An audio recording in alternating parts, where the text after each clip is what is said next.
Bonjour et bienvenue au podcast Premier Visionnement. Concentrate on the finger or you will miss all that heavenly glory. Le but de ce podcast est de s'amuser tout en discutant d'un film ou d'une série de films.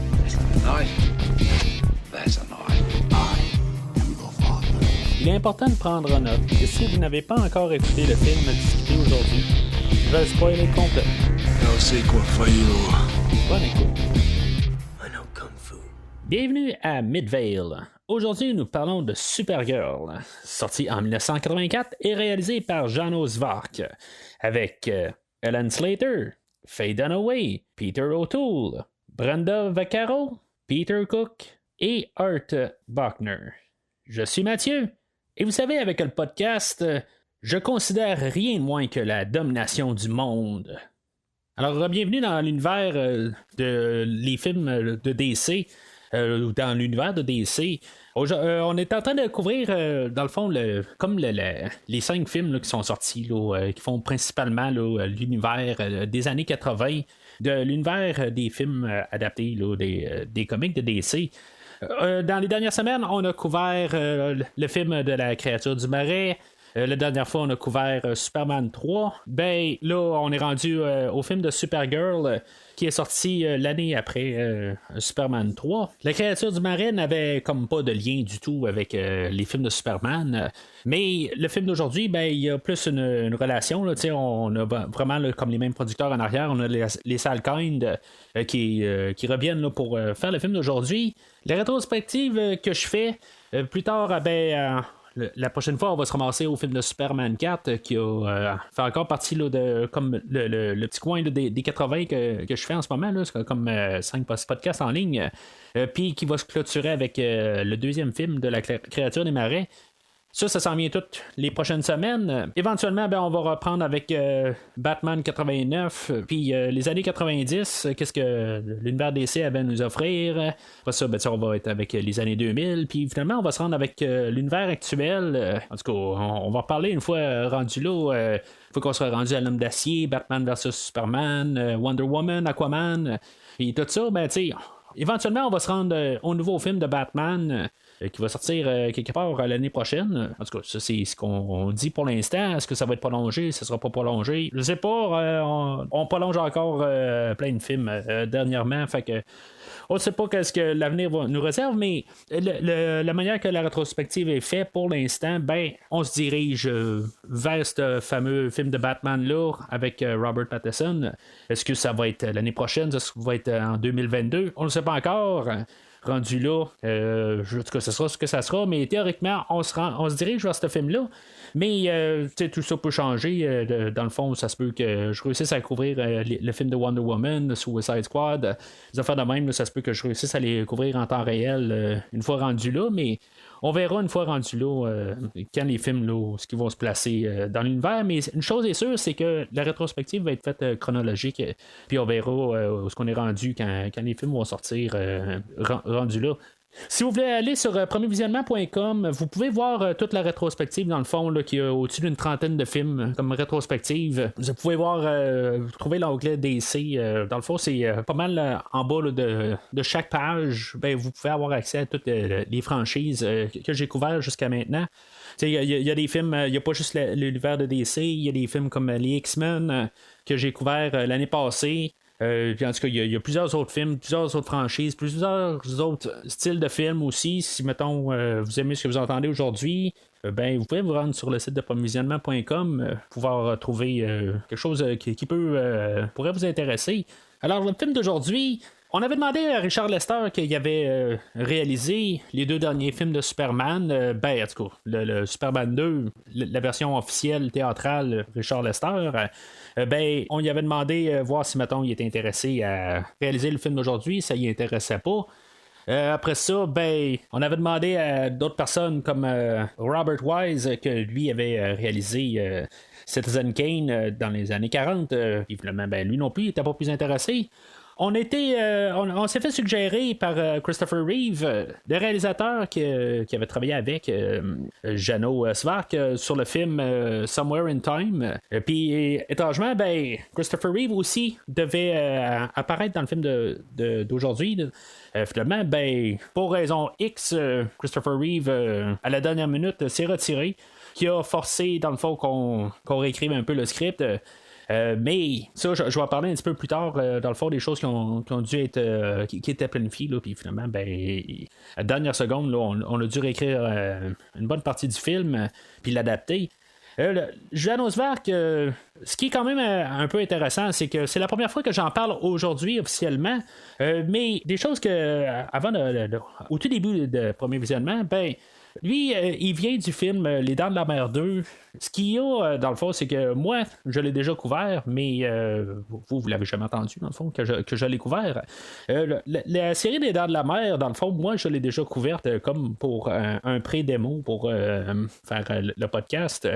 Dans le fond, j'ai officiellement commencé avec la série des Terminators, si vous regardez là, dans les archives, mais juste en préparation, dans le fond, là, pour voir un peu là, des idées pour faire le podcast, ben, je l'avais couvert, Janos Vark, en faisant Les Dents de la Mer 2. J'avais fait les 4 films. J'ai des démos quelque part là, avec les 4 films de Les Dents de la Mer. Peut-être qu'un jour, je vais sortir ces démos-là juste pour le fun de même, ou peut-être que je vais refaire là, tous les 4 films de Les Dents de la Mer. Je sais pas exactement. Là, je joue tout le temps avec l'idée un peu de peut-être les refaire, mais en tout cas, l'idée c'est que Janos Vark, c'est un réalisateur, c'est ça que j'ai déjà parlé, théoriquement, que j'ai déjà analysé. Puis aujourd'hui, ben, il a pas fait quand même des grands exploits en bout de ligne. Là. Il a travaillé quand même beaucoup sur des séries télé ou plus des films qui vont directement à la télé. Puis peut-être que le plus grand film qu'il a travaillé dessus, c'est Les Dents de la Mer 2. Brooke Shields et Demi Moore avaient été dans les noms qu'on avait gardés pour faire le personnage de Supergirl. Mais question monétaire, ou plutôt, aussi une raison de vouloir décider de choisir un inconnu, mais moi je pense sûrement que c'était plus une raison monétaire. Parce que Ellen Slater a fait le film là, pour 75 000 $, mais en tout cas, dans le fond, c'est son premier film. OK, elle avait rien avant, fait que ça se prend bien, on s'entend. Ben c'est ça.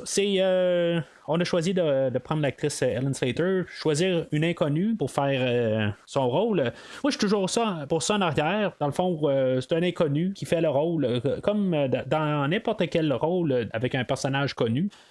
Aussi bien tout le temps avoir un inconnu qui arrive dans le rôle, puis de toute façon son rôle va rendre la personne connue, que faire l'inverse, comme par exemple, ben si mettons on a quelqu'un de trop connu qui arrive à faire mettons un James Bond, comme qu'on n'arrête pas de dire, nous on n'arrête pas des fois pitcher le nom là, de Tom Hardy pour faire James Bond, ben tu sais honnêtement ça me débarquait un peu parce qu'en même temps on commence à connaître pas mal cet acteur là de plusieurs places, puis là l'amener dans le rôle de James Bond, ben tu sais, ça serait peut-être pas à 100% James Bond. Tu sais, c'est tout un peu des idées de même que apportons un inconnu ou quelqu'un qui est pas vraiment connu de quelque chose d'autre en particulier, puis foutons-le dans le rôle.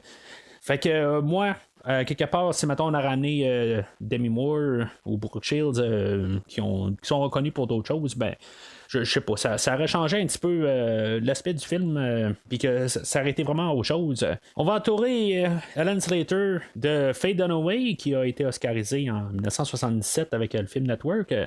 Puis Peter O'Toole, qui a été souvent nominé aux Oscars des années précédentes.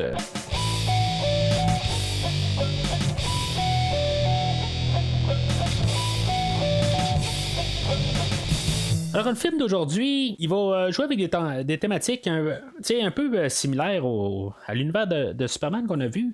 Il va rajouter un petit peu de fantaisie, un petit peu de magie là-dedans, puis c'est sûr qu'il va rajouter un peu une saveur rosée à toute l'histoire de Superman. On va rajouter, on avait déjà une histoire d'amour entre Superman puis Lois Lane, ou Clark Kent et Lois Lane, puis même dernièrement, on avait rajouté la Lang. C'est sûr que ça va être un petit peu plus central à l'histoire, histoire d'amour, histoire forcée d'amour. On va en parler aujourd'hui, mais c'est vraiment plus comme un thriller triangle amoureux quelque part là, qu'on essaie de construire dans le film, mais en tout cas, on va reparler tout le long du film comment on essaie de construire cette histoire-là, mais on a le personnage de Faye Dunaway. On a un peu un personnage aussi, une idée là, de vieille versus jeune. La plus vieille des dames, Faye Dunaway, versus la plus jeune, Ellen Slater. Bon, Ellen Slater avait sensiblement 20 ans et Faye Dunaway avait environ 42 ans pendant le tournage. Mais on va quand même jouer avec ça, quand même un peu comme idée de fond. Pour quand même la mythologie de Superman, avec Supergirl, on va essayer de quand même s'assurer de ne pas être sur les mêmes terrains qu'on a déjà fait avec Superman. Supergirl, elle va rester plus le côté adolescente. Puis ça va être toute l'histoire. Ça va être pas mal l'histoire, dans le fond, qu'on n'a pas eu de Superman. Même dans Superman 3, on en a parlé qu'on faisait un peu l'histoire qui avait manqué là, dans Smallville. Mais avec Supergirl, on n'aura pas comme l'histoire de Smallville là, comme on a vu, mais dans Superman 3 on pouvait pas on a quand même pas montré l'adolescence à Clark Kent. On va comme faire un peu là, de la naïveté que Supergirl a là.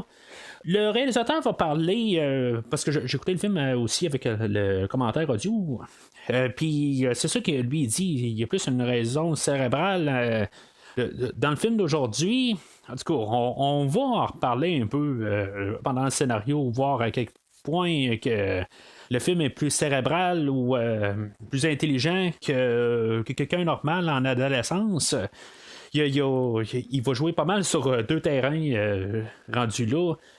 Plus intelligente, elle vient d'ailleurs, tout ça, mais il y a des affaires qui sont vraiment là, comme pas rapport souvent, comme de toutes des affaires qui est au courant pour la Terre ou qu'il y a sur la Terre comme Superman, qu'elle nommera même pas Kal-El, mais elle va savoir que c'est Superman. Et l'autre côté, même assez que c'est Superman, elle ne saura pas c'est quoi un train. Fait que il y a comme des affaires que c'est un petit peu ridicule, il y a de la naïveté.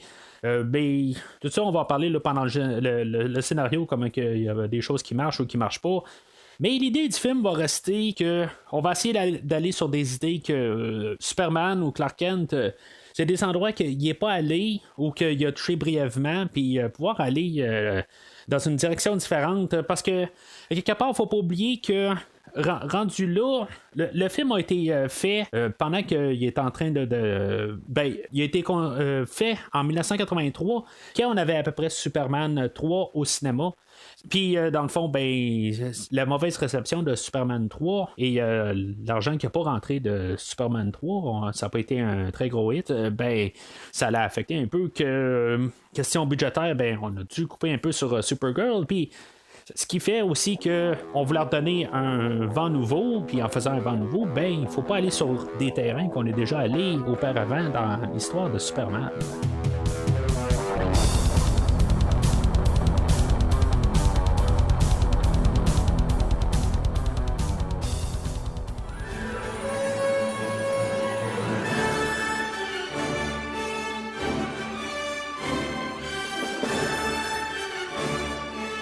D'abord, avant de commencer, je vais juste dire de où ce que la perspective que j'ai sur le film de Supergirl. Moi, j'ai écouté le film 2 fois, pour quasiment 3 fois dans le fond, parce qu'il y a des fois que j'ai dû rembobiner au travers pour essayer de mieux comprendre des choses. Ça, on va en parler pendant le film, pendant tout le scénario, des choses à essayer de bien comprendre. Moi, c'est vraiment comme les 2 fois que j'écoute le film. C'est un film que j'ai vu brièvement à la télé, peut-être en 85, quand il est passé à la télé payante, que j'étais très jeune. Fait que les mémoires, là, comme j'ai déjà parlé là, de film de la créature des marais, c'est vraiment très vague. Puis honnêtement, tout ce que j'ai vu aujourd'hui, c'est vraiment là. Il n'y a rien que je peux me rappeler de ça. Fait que c'est vraiment comme un peu pas mal les premières fois que je vois le film. Le personnage de Supergirl, je sais que c'est la cousine à Superman des comics. Une couple de comics que je l'ai vu un peu grosso modo dedans, mais je dirais que la fois où j'ai plus vu le personnage, c'est quand j'ai écouté la série Smallville il y a une couple d'années de ça, mais qu'on a une autre Supergirl là, dans cette série-là, bien sûr. Mais bien sûr aussi, ben, comme vous savez, ben, souvent je fais mes devoirs autant que possible avant de commencer à parler du film. Ben, encore une fois, ben, je suis allé me procurer Action Comics numéro 252, qui est la première fois qu'on voit Supergirl en 1938. Ben, j'étais juste un peu curieux de quand même un peu savoir est-ce que le personnage arrive quand même un peu similaire. Ça me fait pas un connaisseur de Supergirl en fait comique, mais au moins juste voir un peu là, de son origine, voir si mettons on parle un peu des mêmes choses. Ça semble un peu fité avec. C'est sûr que je connais pas exactement tous les comics, puis je suis pas calé là, dans tous les comics, les bandes dessinées là, de la DC, voir exactement si tout fit exactement. Mais tu sais, il y a des choses que j'ai reconnues tout de suite, là, Midvale, Zor-El, puis toutes des petites choses de même là, que dans le fond on a quand même ramené là, dans le film d'aujourd'hui. Alors, moi, pour le film, ben, j'ai écouté la version prolongée du film, ou la version européenne, qui a supposément 10 minutes de plus que la version américaine. Je sais pas exactement qu'est-ce qui est vraiment distribué là, comme DVD là, ou Blu-ray aujourd'hui. Là. J'ai un vieux DVD, dans le fond, il y a une couple d'années, qui a été fabriqué, je pense, pas mal là, pour relancer un peu l'univers là, de Superman, là, une fois que Superman Returns, quand il travaillait dessus, là, comme qu'il y a même le Richard Donner-Cut que j'ai parlé plus tôt, ben, je pense que ça a été tout fait là, dans la même batch. Sur le DVD, il y a comme une promotion pour Superman Returns, puis on va parler là, de Superman dans les bonus. Puis ce qui m'a frappé, c'est que même en commençant le film, le menu DVD a la toune de Superman dessus et non la toune de Supergirl. Fait que là, j'ai même pas encore parlé du film de Superman, puis déjà là, je veux dire, en voulant partir le film, ben, honnêtement, j'ai essayé de me dépêcher pour essayer de peser sur play puis essayer pour entendre le menu thème, puis pour essayer de vraiment prendre la tune thème de Supergirl suite sans entendre la tune thème de Supergirl, puis j'étais pas sûr, juste rapidement, je me suis dit, voyons, ça a l'air à ressembler beaucoup à la tune thème de Superman avant de commencer le film. Mais le film, il commence avec le générique, puis la tune thème de Supergirl. Je me suis rendu compte assez rapide que vraiment qu'on avait refait une nouvelle tune thème pour le personnage. Ce qui est une bonne idée, dans le fond, mais il y a quelque chose qui vraiment là, me travaille là, vraiment mal. Je veux dire, c'est parce que, tu sais, mettons qu'on écoute un film, une parodie là, de Star Wars, ou un autre film là, qui veut être Star Wars, comme le dernier Starfighter, ou on va écouter plus comme une parodie, on va écouter Spaceballs de Star Wars, ben, tu sais, c'est correct d'avoir quelque chose qui ressemble à Star Wars, mais qui n'est pas Star Wars. On fait comme parodier Star Wars, ok? Mais le film, là, on est dans le même univers de Superman. On a essayé de faire quelque chose de différent pour pas que ça soit la même tune, mais on essaie de s'arranger pour que ça soit pareil. Puis, je suis désolé, j'embarque pas du tout. Ça me travaille, je veux dire, je me sens comme bizarre quand j'écoute ça, je me dis, je comprends pas exactement le thème, on essaye là, d'aller chercher quelque chose de héroïque comme la tune de Superman, mais ça marche pas. Je suis désolé. On aurait dû, au pire, aller rechercher John Williams. Peut-être que lui aurait pu faire quelque chose avec sa tune thème de Superman. Puis la changer un peu d'une manière pour qu'elle sonne quand même, qu'elle aille bien. Plus, on a quand même Jerry Goldsmith. Qui fait la musique du film. C'est pas un n'importe qui, c'est un des plus grands compositeurs qu'il y a, mais en tout cas, je veux dire, je trouve que j'arrive souvent avec Jerry Goldsmith, puis ça marche pas avec moi. Je trouve ça bien plate, là. Oui, comme fan de Star Trek, je vous le dis tout le temps, je devrais être comme un peu derrière ce compositeur-là, mais j'embarque pas. Je sais pas. Ça marche pas, puis la tune thème de Supergirl, je veux dire, c'est raté sur toute la ligne. Puis quand même, Gerald Goldsmith, pour moi, je veux dire, comme sa trame de Rambo, je la trouve phénoménale. C'est une des meilleures trames que j'ai, c'est dans mon top 10, mettons. Mais sans vouloir mettre de chiffres nécessairement. Mais la trame aujourd'hui, là, je suis pas derrière du tout. Vraiment pas, là. Je trouve qu'on a passé à côté. Pourquoi pas avoir, au pire, OK, on veut pas faire la même affaire, ben, quelqu'un de sensé comme Jerry Goldsmith avec sa réputation, ben, pourquoi qu'il a pas fait quelque chose de totalement différent? Puis qu'on aurait écouté le film, puis on aurait dit, ben, tu sais, on se sent dans quelque chose de différent, mais pareil. Là, on essaye. Ça a l'air d'une très mauvaise copie, mais on essaie d'être sérieux sur le fait que on est dans le même univers que Superman. Par contre, le générique. On essaie de faire quelque chose de similaire qu'on a fait avec Superman, mais au lieu d'être dans l'espace, on est comme dans des genres de nuages où, dans le fond, la planète ou plutôt la ville d'Argo, qui est comme dans une autre dimension, ben, ça peut un peu fuiter avec. Dans le fond, c'est un peu le même principe, et en tout cas, les noms qui apparaissent un peu différemment, tout ça. C'est un peu comme la même affaire, mais juste avec un différent spin dessus. Puis je trouve ça correct. Je veux dire, c'est quelque chose qu'on verrait quasiment plus moderne un peu. Je trouve que quand j'ai vu ça pour la première fois, je me suis dit, ça a l'air un petit peu en avance sur son temps. Puis honnêtement, j'ai trouvé ça quand même bien fait pour l'époque qu'on était. Parce que normalement, on mettait quand même juste des noms sur un fond noir. Ou c'était pas rien de grandiose.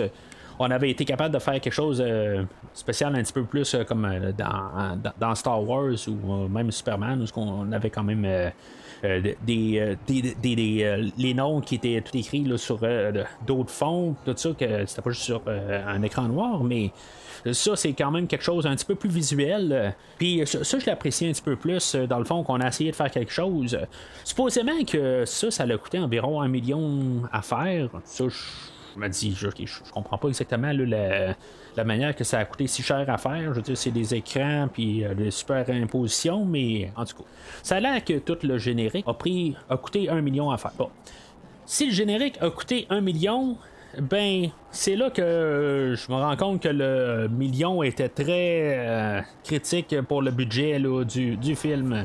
Parce que après ça, on tombe à voir la ville de Argo, que c'est très un petit peu compliqué à comprendre. Ça, c'est des bouts, tout ce que je pense qu'à chaque fois qu'on en a parlé, là, j'écoutais le réalisateur, puis j'essayais de comprendre exactement où est qu'on est. On n'est pas sur Krypton, on est comme dans un univers à part qui est qui est pas exactement à la même place, mais on a des Kryptoniens qui ont survécu à la fin de Krypton, mais qui sont pas dans le même comme dans l'espace temporel pareil.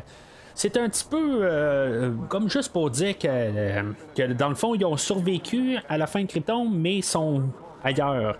OK, le réalisateur, lui, il voulait pas vraiment. Il trouvait qu'il y avait beaucoup là, de surcharge de texte pendant le film, puis qu'il fallait choisir des choses à expliquer ou à pas expliquer.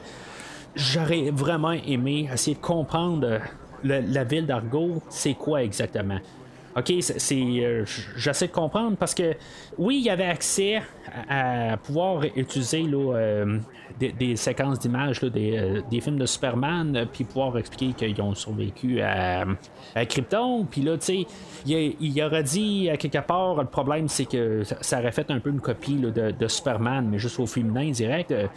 Mais ça, je comprends, mais à quelque part, je comprends pas exactement c'est quoi, d'où ce que Kara a part elle. C'est au deuxième visionnement, puis en écoutant un peu le commentaire exactement, puis essayer de le suivre, puis des fois, là, je veux dire, je l'ai comme réécouté, tout ça, puis essayer de vraiment comprendre qu'est-ce qu'on nous parle, puis c'est quoi exactement. C'est-tu une île flottante c'est détaché de Krypton? C'est-tu un satellite exactement? Ben, c'est ça un peu. C'est comme un satellite, mais je veux dire, dans un autre univers. Fait que je sais pas exactement. Je veux dire, c'est-tu rendu là si ça vient d'un autre univers? Zor-El, c'est-tu vraiment le frère de Jor-El? C'est-tu, c'est toutes des affaires de même que je veux dire qu'on peut se poser puis qu'on n'aura pas vraiment la réponse. Alors, comme j'ai dit, OK, il manquait qu'ils ont pris 1 million dans le générique, ben on va voir c'est ça, la ville d'Argo qui est quand même un peu spécial à voir exactement. On avait eu l'introduction au début de Superman 78. Puis oui, on voyait que c'était des maquettes. Puis c'est un peu la même affaire sur le film d'aujourd'hui, on voit que c'est une maquette. Mais la ville d'Argo, OK, pour ce que c'est, OK, c'est un peu... OK, c'est grand. Ça a été filmé sur les plateaux là, de 007. OK, c'est beau, c'est grandiose, on a de l'espace, tout ça. Mais honnêtement, là, ça manque un peu. Là, ça paraît que, je veux dire, on a juste... Ça l'a coûté rien. Je sais pas comment dire ça, mais c'est cheap. On le voit. Puis ça frappe fort. Déjà, en partant, là, on sent que comme Superman 78... la barre était haute, puis là, tout d'un coup, ben, on sent là, qu'on a vraiment là, quelque chose là, qui a vraiment eu une chute là, de qualité ou de dépense en arrière. Là. Ça n'en pue à l'écran. Là. Je trouve ça... en tout cas, ça fait mal. Rendu là, déjà là, la musique fait mal, puis ce que je vois là, dans les premières minutes du film, ça fait mal. Je sais pas comment dire ça. J'essaye de voir un peu de la beauté là-dedans, là, mais je trouve juste que je suis comme tout déstabilisé quelque part. Là. On va avoir l'introduction d'un personnage, Zaltar, que lui, il vient de nulle part.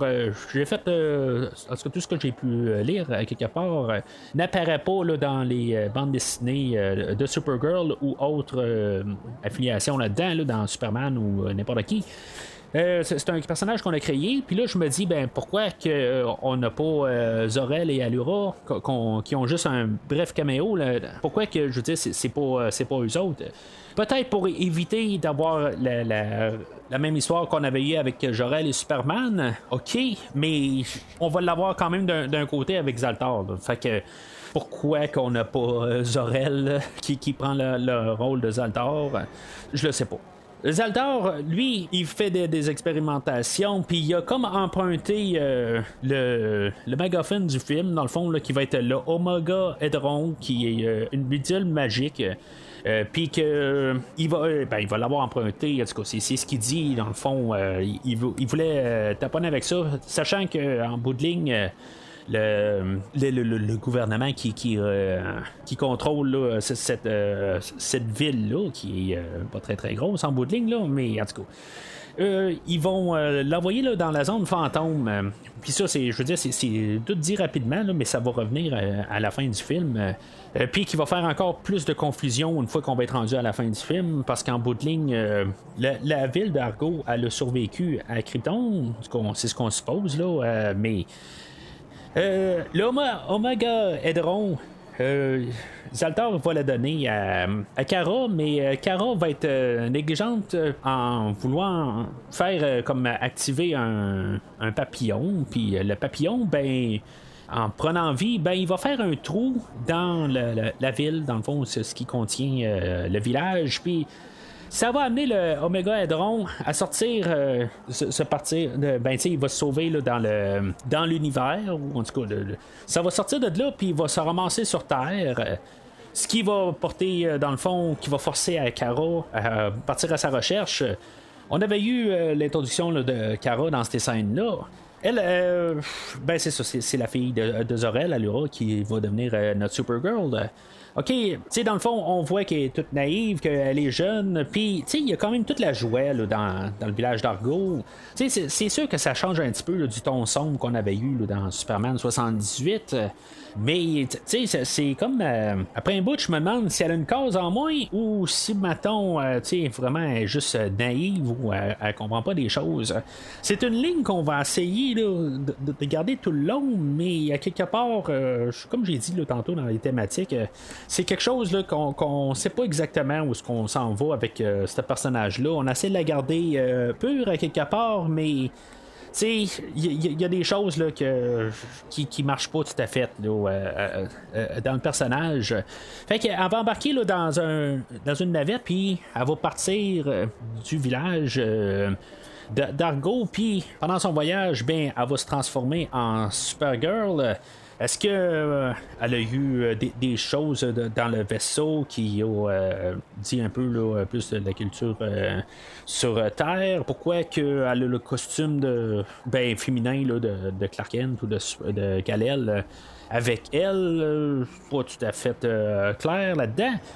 Le Omega Hedron, une fois arrivé sur Terre, dans le fond, OK, si mettons l'intra-espace ou l'espace temporel que le village d'Argo est, je le sais pas tout à fait pourquoi que si mettons il y a une porte d'entrée dans le fond d'un lac ou d'une rivière, ben pourquoi qu'il arrive dans le ciel quelque part, quand il arrive quand il a traversé la porte temporelle ou en tout cas qu'est-ce que c'est un peu tout à fait, pourquoi que c'est dans le fond de la terre, dans le fond d'un lac, ça je comprends pas tout à fait. C'est juste au lieu de l'envoyer vers l'espace, c'est là, mais tu sais, ça marche pas avec l'histoire de Superman, surtout qu'à quelque part, on est dans le même univers. Je comprends pas tout à fait. On veut faire quelque chose de totalement différent, mais on veut quand même lier ça avec Superman. Qui est la cousine à Superman, mais je comprends pas tout à fait. J'essaie de suivre.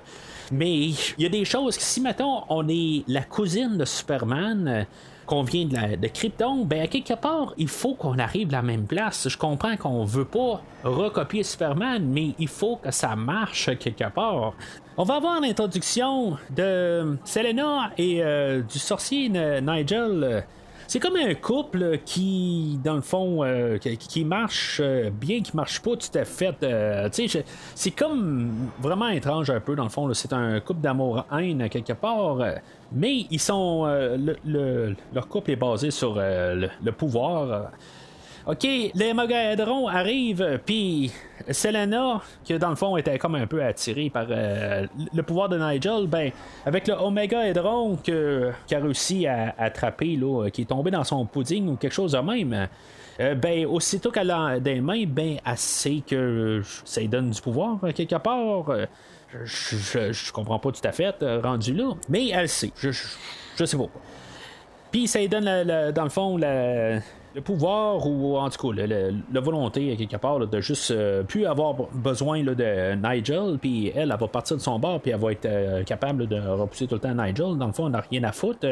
À quelque part, l'Omega-Hedron, il y a tout ce qu'elle a de besoin en bout de ligne, parce que tout d'un coup, elle sait qu'il y a du pouvoir ultime là-dedans. Selena, ben c'est ça qu'on va un peu comprendre que c'est, je veux dire, elle sait en bout de ligne là, que c'est la plus grande méchante là, qui existe. Puis, tu sais, c'est un petit peu caricatural, mais à quelque part, je vais dire beaucoup de choses mal sur le film, mais Faye Dunaway, tout ce qu'elle va donner comme prestation, ok, c'est sûr qu'on va peut-être pouvoir la comparer à Lex Luthor, mais c'est parce que ça va être la Lex Luthor du film d'aujourd'hui. Puis elle va avoir sa personnage là, de Otis là, qui était le second à Lex Luthor. Tu sais, on a un peu un parallèle à ça, mais tu sais, au féminin. Avec le personnage de Bianca.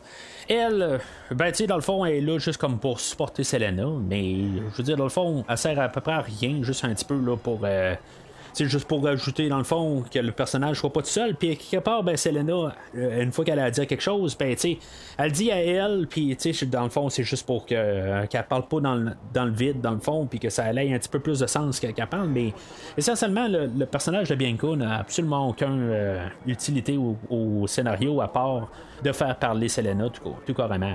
Alors, Kara, elle sort du lac ou de la rivière, puis c'est pas long qu'elle découvre ses pouvoirs. Une fois qu'elle arrive à la terre, ben c'est ça, elle va ramasser une roche, puis elle va l'écraser, fait qu'elle va comprendre qu'elle a de la force. Force surhumaine. Et avec ses yeux, ben elle va être capable de faire comme refleurir une fleur. Fait qu'on comprend. Dans le fond, c'est le côté féminin de la chose. Puis après ça, ben elle va comprendre aussi qu'elle est capable de voler. Ça, c'est quelque chose que je trouve qui manquait peut-être un petit peu à Superman, à quelque part. Qu'on ait Superman là, qui apprenne à voler à quelque part. Je comprends pourquoi on ne l'a pas montré là, dans Superman 78. À quelque part, ben, on avait juste eu un teaser de Superman qui est capable de voler. Puis après ça, ben, on a sauté plusieurs années par la suite. OK, ça c'est un choix artistique, mais je trouve que c'est quelque chose qu'on a manqué quelque part dans Superman. Puis pour une brève scène en bout de ligne, ben une brève scène, c'est quand même un montage où on va voir Supergirl voler. OK, il y a des choses qui sont plus réussies que d'autres. Il y a des écrans bleus qui étaient là, puis que on a des projections arrière, tout ça. Puis, mais il y a un bout où elle vole, puis elle fait des acrobaties, tout ça, puis c'est tout fait sur place. Puis elle est juste comme tenue par des cordes là, qu'on voit pas. Puis je trouve que cette scène-là est quand même c'est bien fait. Visuellement, je me dis, ben c'est cool pareil. Ça a l'air que Ellen Slater s'est traînée pendant 3 mois avant le tournage là, pour être capable de pouvoir voler, là, en guillemets. Puis je veux dire, ça paraît quelque part. C'est sûr qu'il y a des fois parce que Supergirl elle va voler, puis il y a des choses qui jurent un petit peu, et peut-être un petit peu trop statique, elle bouge pas vraiment, mais il y a des fois où il y a des petites affaires de même que je trouve que c'est quand même bien fait. Puis c'est sûr qu'on pouvait plus le voir avec Superman à quelque part. Tous les virages à l'envers, tout ça, elle fait un peu un ballet, des affaires de même. Là, c'est quand même un petit peu chose qu'on pouvait pas voir avec Superman, mais qu'avec Supergirl, on peut voir. Puis c'est ça, je trouve que ça rajoute quelque chose. Pour cette scène-là, je trouve ça le fun. Il y a quand même des bonnes choses. J'ai parlé des choses là, qui me faisaient perdre la tête un petit peu là, depuis le début du film, mais ça, je suis capable de voir que c'est le fun qu'on a travaillé là-dessus, puis qu'on a essayé de faire quelque chose là, avec le peu qu'on a. Mais le vol, après ça, après un bout, OK, c'est beau, elle fait le tour de la Terre un peu, puis tout ça, je veux dire, on a l'introduction comme assez rapide, là, dans le fond, là, de tout montrer Supergirl, pour pas nous montrer nécessairement une grosse chose comme tout un film prequel là, qu'on avait eu comme avec Superman, tout ça. On sait en gros où ce que le personnage est. Fait que on a fait un montage, puis moi je trouve ça correct. Je veux dire, dans le fond, là, on a peut-être pris 5 minutes pour que Kara, elle comprendre tous ses pouvoirs, puis qu'elle s'amuse, tout ça. Puis moi, je veux dire, j'ai rien à dire du tout là, avec ce montage là, de 5 minutes. Un peu pour conclure l'introduction là, des personnages, puis tout montrer que dans le fond, elle peut remplacer Superman. Ben, c'est sûr qu'elle a un bracelet qu'elle avait vu au début, dans le fond, qui est comme une boussole pour voir où ce que le Omega Hedron est. OK, puis à chaque fois qu'il est utilisé, ben dans le fond, il émet un son, une lumière, fait que Kara, elle a juste à suivre, puis elle va trouver éventuellement l'Oméga Hadron. OK, elle est capable d'aller super vite, elle est capable si elle a les mêmes super pouvoirs que Superman, ben théoriquement, elle est capable de faire le tour de la Terre en moins d'une seconde. Fait que pourquoi qu'elle n'est pas capable de cibler exactement l'Oméga Hadron à une super vitesse? OK, ben on va essayer d'oublier la fin de Superman 1 comme qu'on a essayé d'oublier la fin de Superman 1 depuis Superman 1, mais en tout cas, théoriquement, à la vitesse qu'elle est capable de voler, ça devrait pas être trop long, puis qu'elle devrait être capable de cerner le Megadron. Elle va arrêter à la ville de Midvale.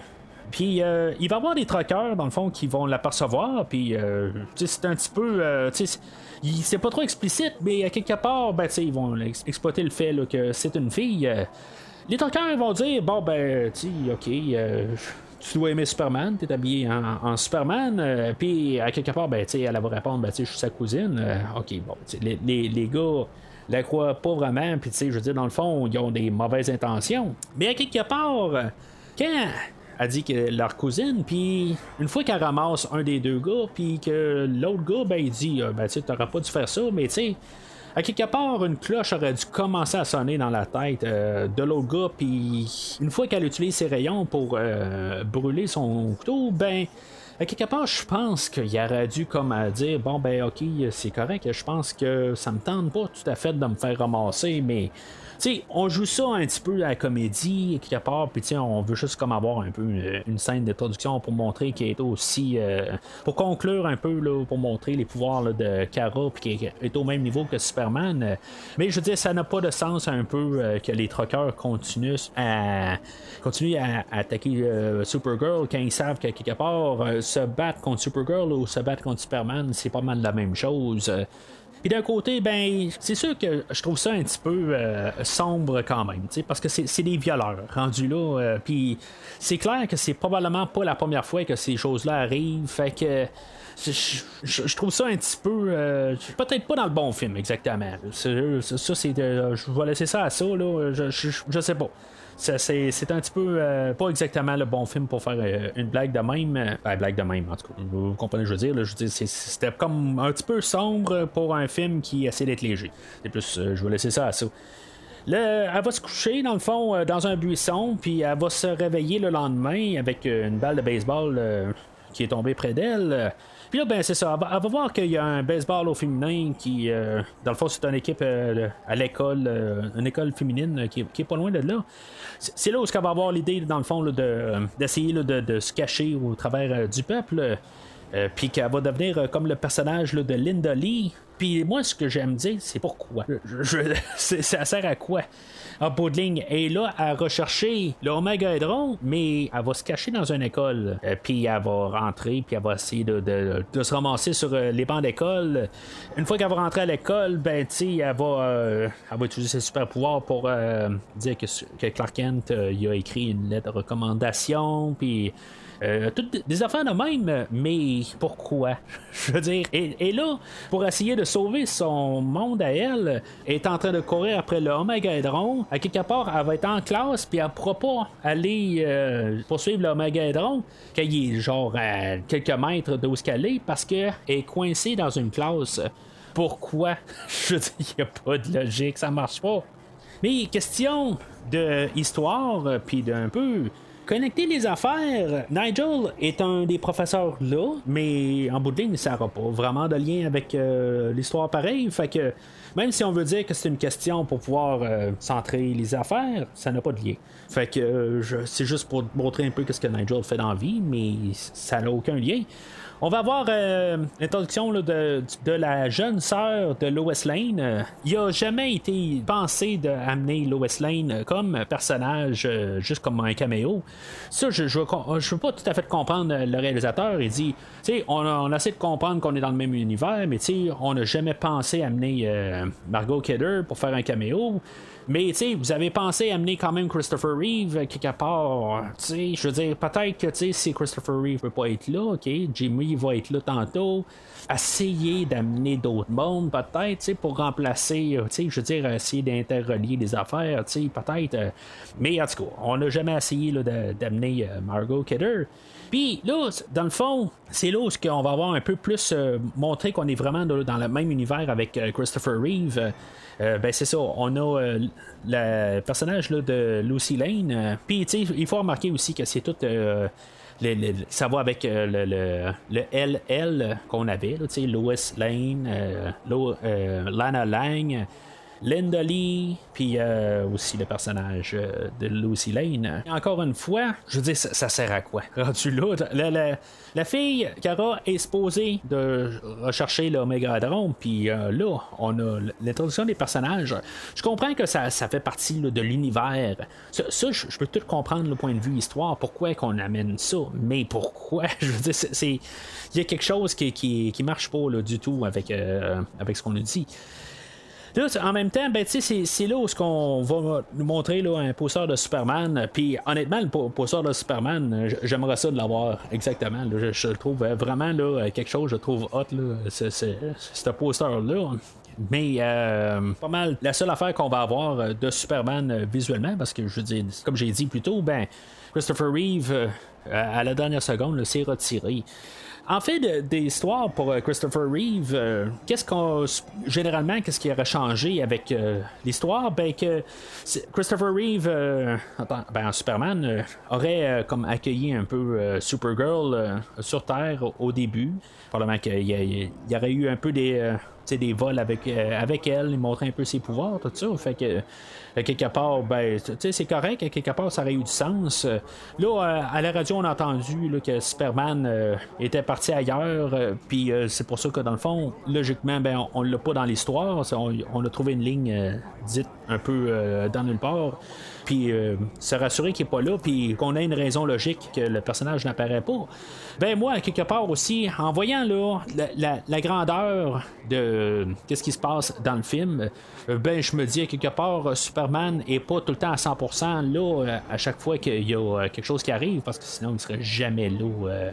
Je veux dire, il serait jamais au Daily Planet, il serait tout le temps quelque part.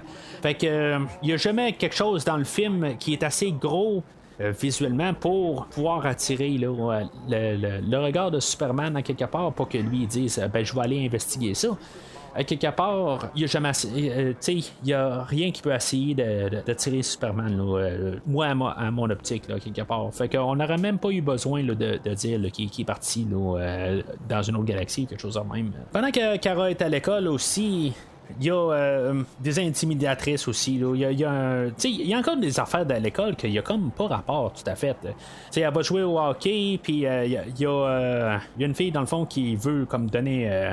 Qui veut lancer là, la POC dans la face à Lucy, puis la POC elle va exploser sur le corps à Kara une fois qu'elle va comme la protéger. Je veux dire, ça a comme pas de sens à quelque part. Théoriquement, ça va juste comme rebondir. C'est comme si on tire. On frappe une balle sur un mur, c'est pas parce que le mur est super solide que le mur va exploser, ou plutôt la balle va exploser. Ça marche pas juste point de vue logique, mais en tout cas, on peut comprendre pourquoi que c'est fait, là, je veux dire, point de vue visuel. Puis, il va y avoir une scène dans une douche où la même fille elle va vouloir faire un coup avec des filles pendant qu'ils prennent leur douche. Je veux dire, c'est cruel, mais ça n'a pas rapport, tout à fait. Mais ce que je trouve drôle, dans le fond, c'est que, on va être sûr qu'on ne monte pas les filles, dans le fond, qu'on ne voit pas de nudité. Mais la caméra, une fois qu'on voit comme toutes les filles en train de prendre le douche, la caméra, elle pogne les filles qui prennent le douche à peu près au menton. Je veux dire, le plan de caméra n'est pas tout à fait. Je veux dire, il est pas tout à fait correct. Là. Je comprends qu'ils veulent pas qu'on voit le plus bas, mais. Quelque part, ils ont pris un petit peu trop haut. Je sais pas. Il y a quelque chose qui ne marchait pas là, dans le plan de vue.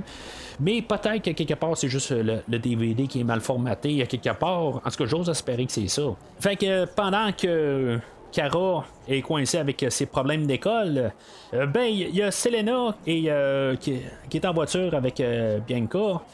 Bianca aperçoit le personnage de Ethan que dans le fond elle trouve à son goût. Que Ethan, dans le fond, on avait aperçu la première fois pendant la scène de baseball, puis qu'il avait reçu la balle carrément dans le dos, puis ça y a absolument rien fait. Je veux dire, j'ai quand même assez trouvé ça drôle. Pas que je voulais voir Ethan en bedaine, mais je me dis, à quelque part, je sais pas si on va voir le gros bleu dans le dos à Ethan, à quelque part. Une fois qu'on le voit en bedaine, mais en tout cas, on voit pas son dos. Comme je dis, j'avais aucun intérêt à avoir Ethan en bedaine, mais ça m'a passé par l'esprit parce que à quelque part, il reçoit la balle de baseball, puis ça ne fait absolument rien. On va revenir à ça tantôt dans quelques minutes, parce que lui il va recevoir le noix de coco sur la tête. Mais c'est ça, fait que Ethan tombe dans le regard à Bianca, puis elle est intéressée, elle voudrait en voir plus de Ethan. Mais Selena, méchante comme elle est, ben, quelque part, ben, elle veut avoir Ethan pour elle. Alors, elle va, en utilisant de la sorcellerie, puis une araignée, puis en tout cas, elle va faire un mélange pour ensorceler Ethan.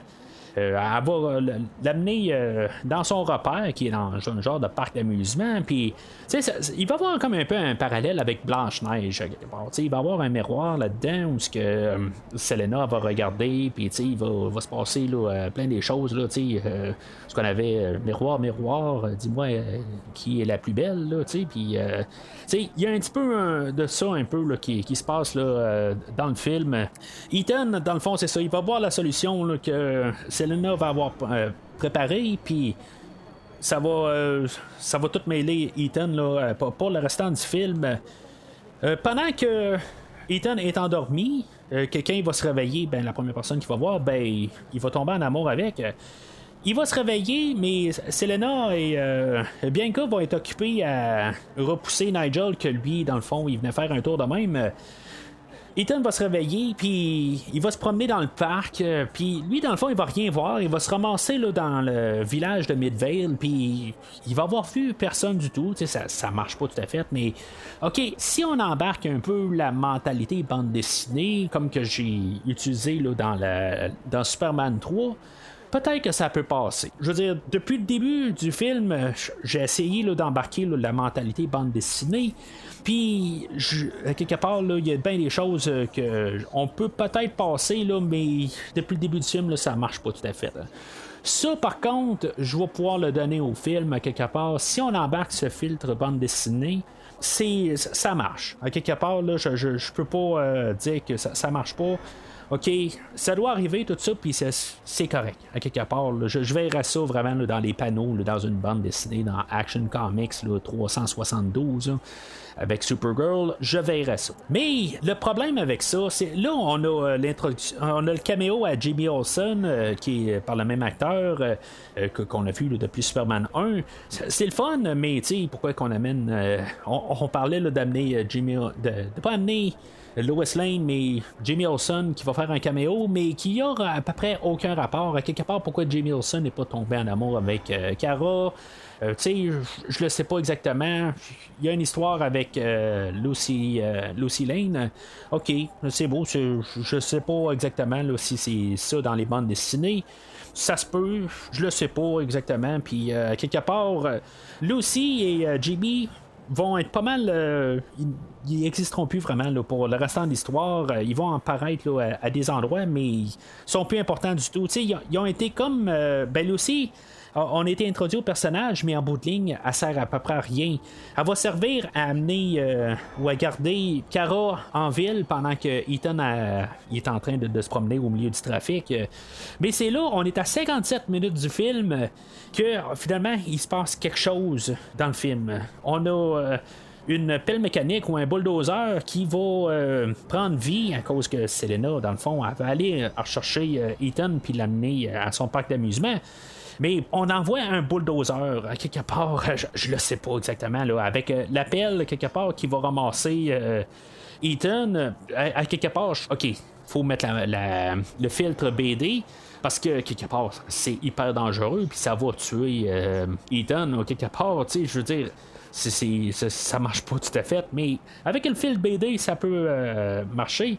C'était une scène qui est quand même pas pire. À quelque part, je pense que tout ce qui restait comme budget est allé pas mal là, dans cette scène-là, où la démolition de la ville, la pelle elle va rentrer là, dans plusieurs bâtisses, puis tu sais, il va y avoir plein de choses qui vont se faire démolir, puis dans le fond, je pense que le budget est pas mal allé là, dans toute cette scène-là. Mais dans le fond, là, c'est là où on a Supergirl, dans le fond, qui est là pour sauver la ville.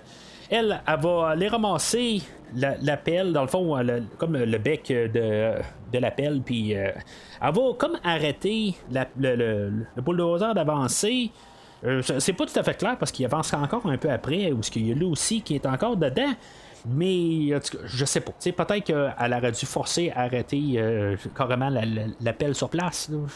Ça marche pas tout à fait. Pourquoi exactement qu'elle prend le bout de la pelle puis qu'elle l'amène ailleurs? Point de vue histoire, ça doit arriver pour que Ethan, aussitôt qu'il ouvre les yeux, il voit juste Kara ou qui s'est retransformée en Linda. OK, mais pourquoi qu'elle a pas fait ça au milieu de la ville? Je le comprends, je le sais pas. Point de vue histoire, c'est une question dans le fond pour que Ethan tombe en amour avec Linda et non Kara. Tu sais, dans le fond, qu'on fasse un petit peu comme un genre de triangle là-dedans, tout ça, tu sais, c'est OK. Je le comprends, mais à quelque part, une fois qu'elle est partie avec le bout de la pelle, le bulldozer est continué avec Lucy qui s'est sonné, dans le fond, je veux dire, c'est complètement ridicule, dans le fond, c'est comme le bulldozer qui a bougé un petit peu trop brusquement, puis elle s'est fait assommer là. Mais pourquoi qu'elle n'a pas arrêté le bulldozer? Le bulldozer, il continue sans. Il continue par la suite, tu sais. Je veux dire, là aussi, si mettons, je sais pas, si elle aurait rentré là, dans l'édifice puis ça y aurait tombé dessus, elle serait morte peut-être. Tu sais, ça marche pas tout à fait. Avec le fil BD, ok, je vais comme laisser ça aller. Parce que c'était quand même peut-être peut-être la meilleure scène du film. Fait que Ethan, il tombe en amour avec Linda, puis c'est là où on a le conflit dans le fond qui se forme entre Selena et Linda. Que elle, Selena, ben, elle dit bon, ben là, il y a une autre fille qui court après le gars que je veux, tu sais. Fait que elle va créer un monstre qui va coûter cher à la production. Elle va faire créer un monstre invisible pour aller attaquer Linda. Mais une fois que ce monstre-là va être créé, ben naturellement Linda va se transformer en Supergirl. Puis là, Selena va se poser des questions. C'est quoi l'affaire? Pourquoi elle se pointe? Dans les choses qu'on voit, ben tu sais, là je me suis posé des questions parce que mettons, on voit des voitures qui écrasent tout seul, sans rapport. Je me suis dit, ok, ben, on a utilisé un peu la même technologie qu'on avait quand on a fait le film Christine. Juste comme par hasard de même, ben, c'est un film que j'écoute très souvent, dans le fond, qui fait partie là, des films que j'écoute annuellement. Le film Christine qui est sorti en 1983, mais que le film d'aujourd'hui a été filmé en 83 et sorti en 84. Ben c'est le but dans le fond, c'est d'avoir une voiture qui est comme attachée par l'intérieur avec des gros mécanismes là, qui vont tirer les côtés de la voiture pour que la voiture elle implose. Puis voir ça dans le film aujourd'hui, ben, je me suis dit qui a influencé qui. Ben, les deux films ont été faits sensiblement en même temps, mais théoriquement, je crois que Christine est arrivée avant, même si les deux. Ben, lui était filmé en 83, mais si l'autre est sorti en 83, fait que je ne sais pas exactement qui est arrivé avec avant. Le mécanisme existait déjà, mais visuellement, j'aime quand même un peu le visuel là, du monstre invisible. Le monstre invisible qu'on va voir un petit peu une fois que Kara se rend compte qu'elle n'est pas capable là, de le voir, le monstre. Elle va sauter là, elle va voler au travers d'un orage, puis finalement, ben, avec un lampadaire, puis le lampadaire va être comme électrifié quelque part, puis elle va pouvoir utiliser le lampadaire pour faire apparaître le monstre. En tout cas, je ne sais pas tout à fait c'est quoi exactement le mécanisme là-dedans, mais éventuellement, ça va faire un peu apparaître le monstre. Le monstre, il m'a comme fait penser à un film Hercule avec Lou Ferrigno, le deuxième film. C'est un film qui est vraiment là, de série B, là. Mais que il y avait des monstres, toutes sortes de monstres dans ces films-là. Puis que, comme par hasard, que j'ai écouté il y a quelques mois de ça, puis ça me rappelle un peu ce film-là où il y avait un monstre qui était comme dessiné dans le fond avec des éclairs, tout ça. Puis on dirait qu'on a un caméo de ce monstre-là pour le peu de fraction de seconde qu'on voit le monstre aujourd'hui. Fait que ça fait quand même 2 scènes d'action qu'on a consécutives. Bon, ça c'est beau. C'est pas nécessairement un film qui va être un film d'action, mais quelque part, tu sais, on veut comme continuer l'univers de Superman qui est probablement dominé plus par des petits garçons. Ben là, on continue avec Supergirl que ben normalement on veut essayer de peut-être cibler là, les jeunes filles. Mais quelque part, on est un film de super-héros aussi, que normalement peut-être qu'on voudrait chercher un petit peu plus d'action. Après 57 minutes, ok, on a peut-être une dizaine de minutes là, tout d'un coup on a eu un peu plus d'action. C'est sûr que le monstre invisible, je veux dire, laisse un petit peu sur la fin. On s'entend, il y a un peu de visuel, mais je veux dire, moi honnêtement, il m'a pas vraiment là, ben époustouflé. Je suis vraiment pas épaté du tout là, par ce que j'ai vu là, quelque part. La boussole au poignet là, de Kara, ben, va l'amener au parc d'amusement où ce que Selena et Bianca sont. Puis, une fois qu'elle est là sur place, dans le fond, étant Linda, et pas en Supergirl. Fait que Ethan l'a aperçu quelque part, je sais pas exactement comment, là, où il la suivait à partir de l'école. je sais pas tout à fait.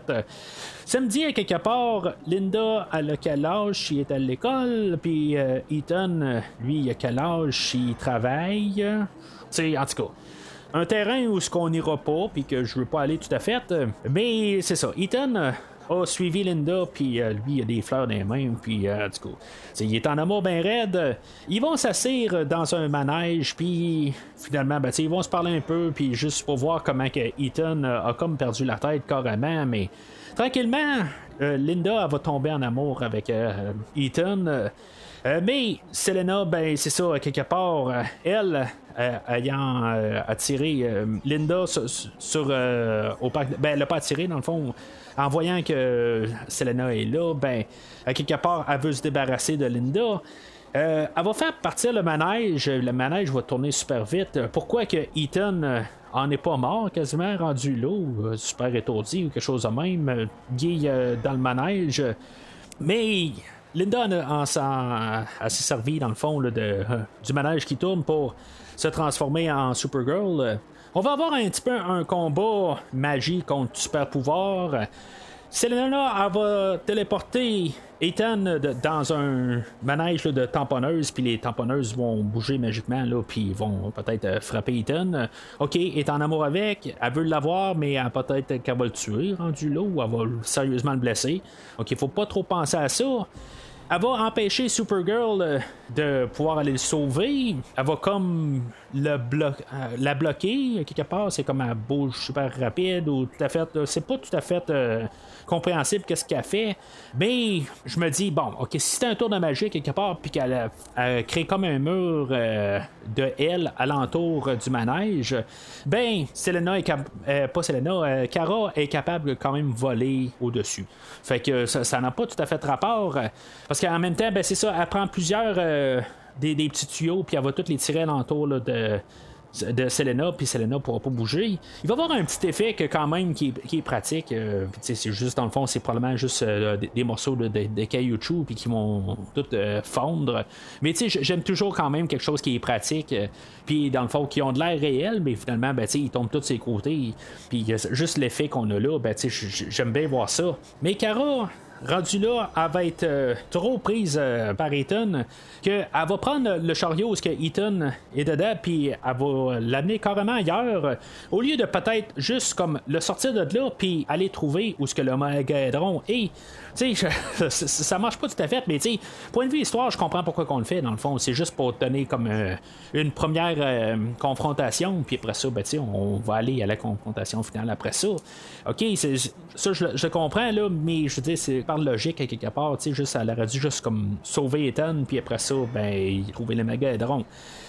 Alors, il va se ramasser sur le bord d'un lac, puis il va avoir comme un noix de coco volant qui va assommer Ethan. Je veux dire, ça vient de nulle part. Je pense que je suis vraiment parti à rire rendu là. Je veux dire, c'est n'importe quoi rendu là. Je ne comprends pas encore, même encore, je la ris. Mais dans toute cette scène-là, dans le fond, il faut comprendre que Ethan, finalement, il a réussi à comprendre que Kara et Linda, c'est la même personne. J'ai pas parlé nécessairement là, des différences entre Linda et Kara. On avait Kara, qu'elle a les cheveux blonds, puis dans le fond, son déguisement, c'est qu'elle a les cheveux bruns. Je veux dire, dans le fond, c'est quand même différent. Je veux dire, quand on regarde ces deux versions, les deux, je sais même pas, là, dans le fond, la fille, je pense qu'elle est blonde. Mais ça change quand même quelqu'un, avoir juste une différence de couleur de cheveux. Dans le fond, Clark Kent ou Superman, lui, c'était juste des lunettes. Puis elle, c'est la chevelure. Honnêtement, je suis quasiment plus en arrière du fait de changer la couleur de cheveux, qui peut tellement changer quelqu'un. Je vois que c'est quand même la même actrice. Là, je veux dire, elle a le même visage, mais ça change tellement quelqu'un avoir la couleur de cheveux que j'adhère quasiment plus à cette transformation-là ou ce déguisement-là. Il y a un bout où ce que Selena et Bianca vont s'avoir décidé de quelque part de ramener Nigel dans le décor pour pouvoir téléporter Ethan pour le ramener, puis ils vont comme créer une montagne. Ça, je veux dire, si maintenant il y avait une raison, comme je disais tantôt, peut-être que Superman, il n'y aurait rien qui aurait tombé dans son radar pour se mêler. Il y aurait peut-être juste ça quelque part que qui pourrait dire sonner une cloche à peut-être que Superman devrait peut-être aller voir qu'est-ce qui se passe là. Mais à part de ça, juste à part la montagne, il n'y a rien qui pourrait attirer Superman. Là. Mais en tout cas, en retournant à l'histoire, Nigel, il est rembarqué dans l'histoire pour essayer là, de ramener Ethan ou de le téléporter en haut de la montagne. Pourquoi que tout d'un coup on n'est plus dans le parc d'amusement, on est rendu en haut d'une montagne. Dans le fond, il y a juste Supergirl qui peut se ramasser en haut de la montagne à voler là. Si la première confrontation avec Selena était comme un peu un match nul, ben quand on termine le deuxième acte, ben il faut quand même que le méchant soit un petit peu plus fort. Fait que une fois que Kara rentre dans le domaine, ou en tout cas dans la base de Selena, en haut de la montagne, Kara elle va être emprisonnée une fois qu'elle va rentrer là, puis Ethan va être tombé sous le charme de Selena, fait que tout va comme mal virer dans le fond, puis Kara elle va être envoyée dans la zone fantôme.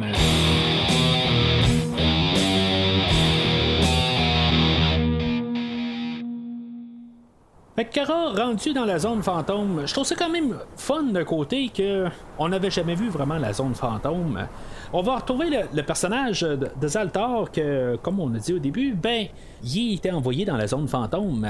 OK, c'est le fun par principe à quelque part, mais s'il y avait juste une genre de... tu sais, dans le fond, Zaltar, à quelque part, il va dire à Kara, il va lui dire comment sortir de là. Mais on sait très bien que il y avait Zod et ses deux compagnons qui ont été dans la zone fantôme pendant plusieurs années, puis qu'eux autres, ils n'ont pas su comment sortir de là. Tu sais, c'est ça que j'ai un petit peu comme problème avec la zone fantôme. En fait visuel, ben, il y a Kara, une fois qu'elle arrive là, ben, il faut avoir comme le parallèle pour comprendre qu'elle a perdu tous ses pouvoirs. On a un parallèle avec la roche qu'on a vu qu'elle pouvait écraser, puis qu'une fois qu'elle arrive sur la zone fantôme, ben, elle n'est pas capable là, d'écraser la roche.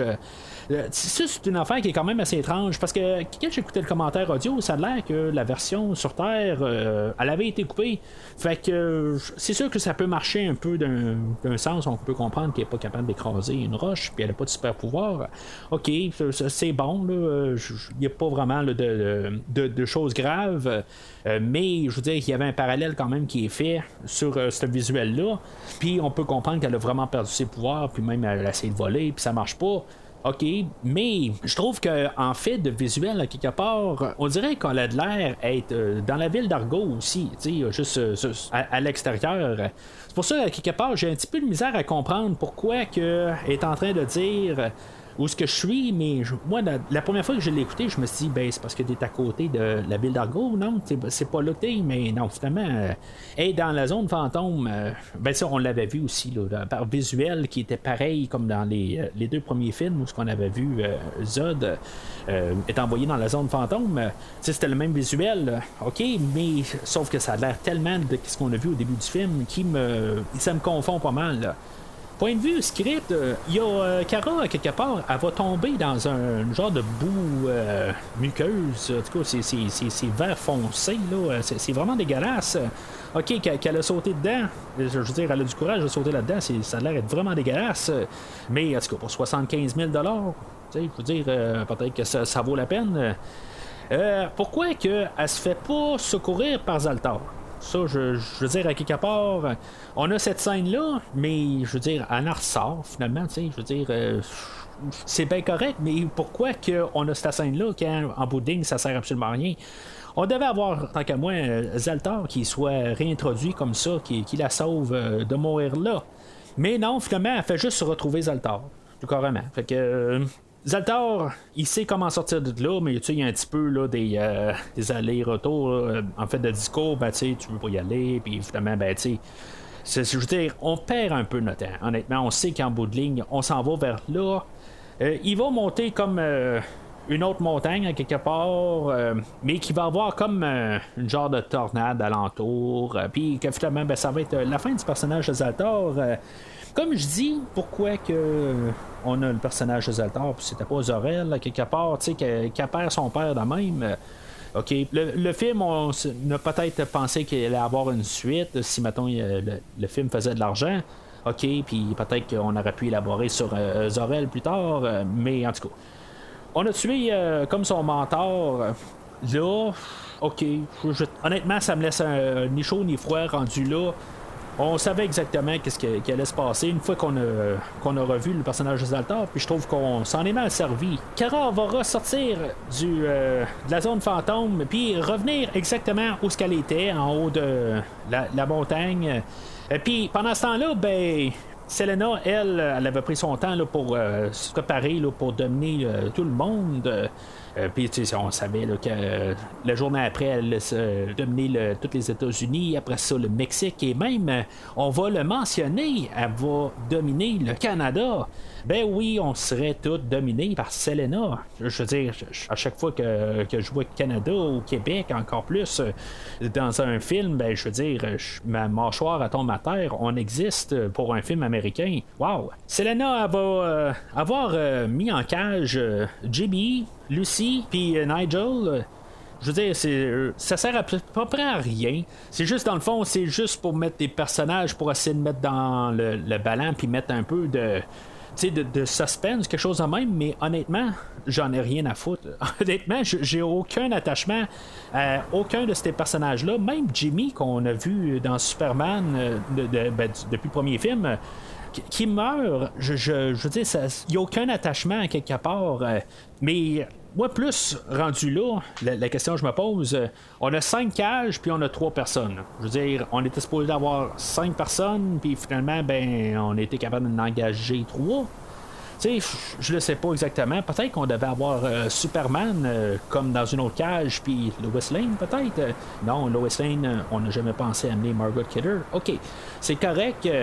Christopher Reeve, s'il était pour revenir, pour pouvoir avoir laissé le champ libre à ce que ça soit un film de Supergirl et non un film de Superman et de Supergirl, ben, supposément que dans le script qu'on avait final, là, quand Christopher Reeve était toujours à bord, ben, normalement, il aurait été sous un sort de Selena, puis qu'il aurait été malade, puis qu'il aurait vieilli, puis quelque part, ben, c'est Kara qui aurait dû sauver, dans le fond, Superman aussi. T'sais, ça aurait rajouté quelque chose, mais comme par hasard, ben, Christopher Reeve a trouvé quelque chose d'autre à faire. Je veux dire, en tout cas, il faut lire ça entre les lignes, que probablement qu'il sentait la soupe chaude pour l'univers de Superman, puis ça aurait été un mauvais move pour lui, mais en tout cas, quelque part, il a décidé là, de ne pas apparaître dans le film, même si c'est lui qui avait amené le réalisateur à réaliser le film. Selena, avec la baguette à Nigel, elle va lancer des sortilèges, puis en tout cas, dans le fond, elle va faire un peu la destruction là, dans la grosse salle qui sont dedans, parce que dans le fond, ils sont dans un gros genre de palais, mais dans le fond, il y a juste une salle là-dedans. Puis, quand elle se rend compte que Supergirl est capable de tout déjouer les coups, ben, elle va créer un monstre, le pouvoir de l'ombre, que, au premier plan, honnêtement, j'ai été comme assez. J'ai été époustouflé quand même. Je trouve que le plan, il était quand même bien réussi. Je veux dire, je regardais, puis je voyais le monstre au travers de la fumée, puis je me suis dit, ben, il y a de l'air d'avoir quelque chose de bien réussi à partir de là. Et je dis bien au premier plan, parce qu'après ça, je veux dire, c'était trop ambitieux comme plan. Là. On a un combat contre le monstre, mais on a des écrans bleus en arrière que. Puis on a tiré des images de Supergirl, puis tu sais, honnêtement, on essaye de faire quelque chose, mais ça marche tout simplement pas. C'est comme contrôlé par Selena, qu'elle a fait des mouvements, puis c'est comme si, mettons, elle étire Supergirl, puis dans le fond, Supergirl, elle se fait ramasser par le monstre, puis elle se fait étirer, tout ça. Le visuel tue cette scène. C'est bien dommage, là, mais je veux dire, ça marche pas rendu là. Puis rendu, on est à la fin du film, puis cette scène-là ne marche pas parce que le visuel n'est pas capable de rendre ce qu'on veut à l'écran. Même en regardant, tout simplement, là, essayer de comprendre ce qui se passe, il y a des choses qui marchent pas, puis on a essayé vraiment quelque chose de trop ambitieux, surtout avec le budget qu'on a pour le film. Ça tue carrément là, toute la confrontation. Supergirl, elle va sortir de là, finalement. C'était comme 1 minute et demie trop long rendu là, quand même, qui a tué tout. Supergirl, elle sort de les grippes du monstre, puis Elle va faire un petit tour à quelque part. J'ai vraiment eu un flash de Superman 1 où elle commence à tourner super rapidement alentour de Selena. Puis Selena, elle va être comme aspirée là, dans les bras du monstre. Elle va aller chercher aussi Bianca, que elle aussi, elle va être aspirée dans la petite tornade que Supergirl va avoir créée. Finalement, ben, il y a un bout de ce que je me suis dit, elle fait comme dans Superman, puis elle va faire revirer dans le temps Selena, dans le temps qui était un peu plus jeune, puis peut-être un petit peu moins méchante, quelque chose de même. Mais en tout cas, c'est ce qui m'a passé rapidement dans la tête, mais c'est pas ça. Finalement, elle est aspirée là, dans les bras du monstre, et le monstre et Selena et Bianca vont être envoyés là, dans la zone fantôme. Alors, le mal est emprisonné et tout le monde est heureux. Jimmy et Lucy s'embrassent puis sont tous bien heureux ensemble et ils vont c'est ce qui est quand même assez étrange, aussitôt qu'ils vont commencer, que Kara va commencer à lui parler, ils vont répondre oui t'as pas besoin de le dire, on le sait, tu veux pas qu'on parle de toi, comme si t'as jamais existé. OK, je vois pas exactement pourquoi qu'on arrive à cette conclusion-là. Pourquoi qu'on voudrait cacher Supergirl quelque part rendu là? En tout cas, c'est par logique, ça change pas grand-chose en bout de ligne. Peut-être dans le prochain film où on va voir Superman quelque part, c'est pourquoi on mélange pas Supergirl là-dedans. Je veux dire, ça va marcher, mais on parlera de Superman 4 quand on sera rendu à Superman 4. Kara va devoir dire ses adieux à Ethan. Parce que c'est comme si on a dit, bon ben le film a dit qu'est-ce qu'il avait à dire, puis là ben on doit se dépêcher à terminer. Puis ça c'est toujours quelque chose là, qui me dérange, surtout quand tu as un film de quand même 2 heures. Normalement, tu devrais avoir un genre de, en guillemets, de décompression quelque part, puis essayer de fermer tes histoires tranquillement. Ben là, il me semble qu'on va tout bien rapidement, puis dans les mêmes scènes, ben on a Ethan et Kara qui vont se dire leurs adieux. Mais en même temps, c'est pas que j'apprécie pas que ça aille rapide. À quelque part, je veux que le film finisse aussi. Là. À quelque part, ma limite a atteint, ma patience a atteint une certaine limite. Ça va terminer pas mal comme un peu un film de Superman où on va avoir un dernier vol de Kara. Puis je veux dire, on a eu plusieurs vols de Kara pendant le film. Mais on a un dernier vol où elle tient le Armageddon dans ses mains, puis elle se dirige, elle rentre dans le lac en se dirigeant là, vers la ville d'Argo. Puis c'est ça où là, comme j'ai des confusions à me dire, bon ben la ville d'Argo, on rentre dans le lac, tout ça, puis en tout cas, c'est à peu près tout ce que j'ai dit au début du film, là, tout est entremêlé là-dedans. Puis j'ai pas plus vraiment de réponse rendue là à comprendre comment qu'on fait pour juste se promener. Quelqu'un qui nage trop profond dans le lac va se ramasser dans une autre dimension. Je le sais pas exactement c'est quoi le lien entre le fond d'un lac et des années-lumière éloignées de la Terre. Peut-être que Superman, lui, il a pris le long chemin quelque part, parce qu'on dit qu'il est parti dans l'espace à des trillions d'années-lumière quelque part.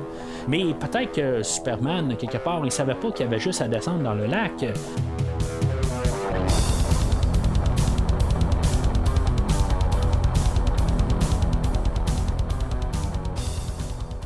Alors, en conclusion, ben, tu sais, c'est sûr que j'en ai parlé en long et en large, pas mal tous les problèmes dans le film. Puis, je veux dire, je suis pas en train de dire, de faire à croire que j'ai parlé en mal, puis tout d'un coup, je vais avoir finalement endossé le film. Le film, c'est sûr et certain que, je veux dire, c'est un rouge, puis un rouge solide. Je ne vais pas dire que c'est peut-être le film que j'ai écouté qui est le pire dans tout ce que j'ai fait. Ça, je vais probablement laisser la couronne probablement à quelque chose comme Halloween 8. Mais c'est pas qu'il n'y a pas d'amour dans le film d'aujourd'hui. Parce que le problème, c'est pas les acteurs. Honnêtement, là, toutes les performances aujourd'hui, je les ai toutes aimées. Il y a Faye Dunaway que je veux dire. Assez dans quel film qu'elle est, puis je veux dire, elle a un personnage là, qui est vraiment trop exagéré, tout ça, puis je veux dire, elle est le fun à voir. C'est peut-être elle qui va dominer le film d'aujourd'hui. Ellen Slater, j'ai aucun problème avec elle. Elle a de l'air naïve, puis son personnage n'a pas rapport, mais c'est pas son problème à elle, c'est le script qui est un peu n'importe quoi, à quelque part. C'est là que le film a été réécrit souvent. mais il n'a pas été écrit assez souvent. C'est ça le problème. Je pense qu'il y avait des choses là, qui auraient dû être réécrites, puis on aurait dû peut-être trouver une autre histoire, puis qu'il y ait un petit peu de logique. Le fait que Christopher Reeve s'est retiré à la dernière seconde, puis qu'on a dû un peu boucher les trous, puis trouver un peu des différentes tournures à des scènes, je peux comprendre que ça peut avoir mêlé des choses, mais je pense que le problème est vraiment à la base, quelque part, que, tu sais, Ethan était toujours dans l'histoire, les logiques de l'école, puis les affaires de même, il y a des affaires qui marchent tout simplement pas. Puis même si on aurait eu Christopher Reeve, peut-être que le film, le produit fini aurait été meilleur, mais ça aurait encore détruit le film rendu au final, parce que je pense que une fois qu'on aurait vu Christopher Reeve, je pense que ça aurait débarqué le fait d'avoir Supergirl, puis ça aurait peut-être un petit peu volé la vedette.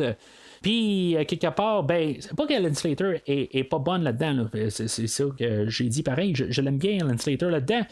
Mais à quelque part, je pense que ça aurait peut-être élevé le film, sauf que ça aurait diminué l'impact de Supergirl qu'on veut relancer le personnage. Ça aurait peut-être pas nécessairement fait exactement ce que je dis, mais en tout cas, le fait que Christopher Reeve ne se pointe pas, je le prends pas contre le film. Je veux dire que vraiment, le pire dans tout le film, c'est vraiment le script.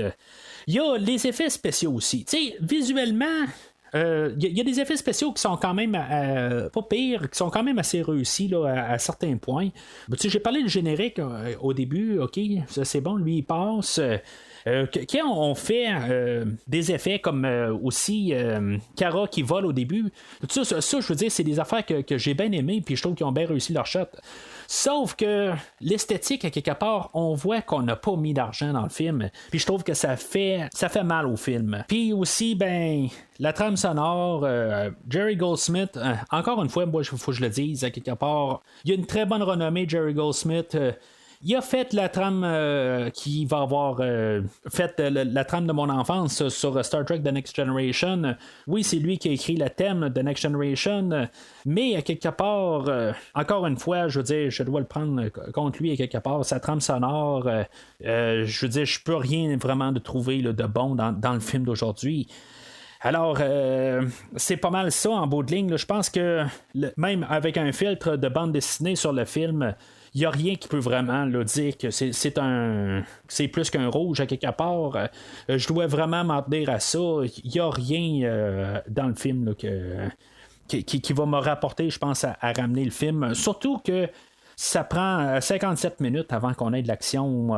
Je veux dire, tu sais, c'est abuser de la patience à quelque part. Là, il y a des choses là, qui ont été très mal montées à quelque part. Je comprends qu'il y en a qui tiennent beaucoup à ce film-là, mais je veux dire, j'aimerais ça en trouver un parce que moi, en bout de ligne, je peux pas croire que quelqu'un, à part la nostalgie, qui peut aimer le film d'aujourd'hui, je vois pas je vois rien en bout de ligne. Je trouve que c'est une perte de temps, puis ça se voit qu'à quelque part, on a voulu sauver des meubles pour essayer de construire un avenir pour la franchise de Superman, mais je pense qu'à cette époque-là, on a gardé un peu d'essayer de faire de l'argent avec qu'est-ce qui pouvait rester de l'amour du premier film de Superman, mais on voulait plus investir dedans, puis ça se sent, puis c'est ça le problème, à quelque part. On voulait plus mettre d'argent dans le produit, puis c'est avec de l'argent qu'on fait de l'argent. Ça, c'est ma philosophie, à quelque part. C'est pas en voulant économiser partout qu'on peut faire de l'argent. Puis ce film-là est la preuve de ça.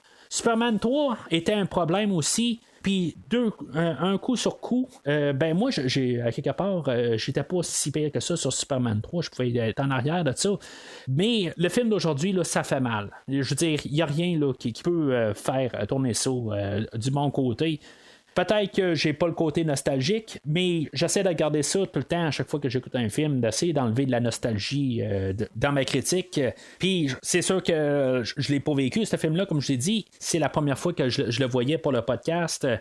Puis même Superman 3, je pense que c'est un film que j'aimais moins avant, puis aujourd'hui je suis capable de plus aimer en enlevant autant que possible la nostalgie, puis en voyant avec un filtre BD que j'étais capable d'endosser un peu Superman 3, mais le film d'aujourd'hui, je ne suis vraiment pas capable. Et c'est pas que je m'en attendais pas, honnêtement, je m'attendais à... J'avais mis la barre basse, mais je veux dire, c'est vraiment ce que j'ai eu aussi, j'ai eu un film là, qui a manqué quelque chose à quelque part. Puis Christopher Reeve, ben à quelque part, comme j'ai dit tantôt, je pense qu'il a senti la soupe chaude. C'est pour ça qu'il s'est retiré du projet. Alors c'est tout pour Supergirl. Je pense que je suis allé en long et en large sur le film. On va en parler encore de Christopher Reeve. Je sais pas exactement s'il a senti la soupe chaude et voulu se retirer de la série, puis revenir pour Superman 4, que je crois que, maintenant je regarde sur IMDb, qui est encore moins bien coté que le film d'aujourd'hui. Honnêtement, ça fait vraiment longtemps que j'ai écouté Superman 4, aussi longtemps que dans le fond que j'avais écouté Superman 3, ça fait quand même plusieurs années, mais je ne sais pas exactement si maintenant ça va être pire que ce que j'ai pu penser d'aujourd'hui. On va en parler au prochain podcast, quand on va parler de Superman 4, le face-à-face. Entre-temps, vous pouvez suivre Premier Visionnement sur Facebook ou Twitter. Le prochain film, ben, aussitôt que ça va être publié, ben, je vais faire l'annonce sur Facebook. Mais d'ici là, c'est quoi dans le ciel? Est-ce un avion? Est-ce un oiseau? Et non, c'est moi!